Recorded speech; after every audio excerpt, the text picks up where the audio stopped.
Oloma Chukwu was just 10 years old when I started teaching her music. Actually, 8 when I started teaching her music, because it is 10 years, 2023.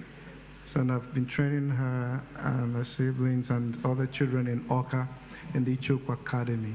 And this song by Nelly Uchendo, originally by Nelly Uchendo, who is from my town because I am from Umuchu, is one of the tunes that I started teaching them when they were in primary school, and they would play it with the Obaka.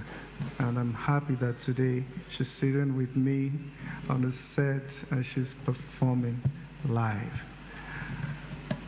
The next song is Urioma.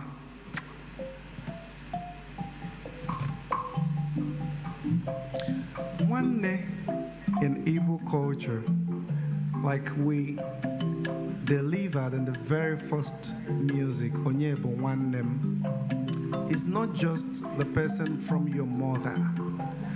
The woman out there selling akara can stop you on the way and ask you to go home and change your clothes with this question, because she is also your mother. So her children are also your siblings. So it goes to say that the Igbo have an immense sense of community. And in this song, like every other folk music in Igbo culture, we'll learn lessons. This song particularly talks about two sisters. One is envious of the other and decides to lead her astray while they went to fetch the firewood, and one of the sisters got missing. So this is the conscience calling. The conscience is calling. Urioma leifi mere. This song calls us back to the ideals, to Ife Jimalondi Igbo, ime nwanne.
People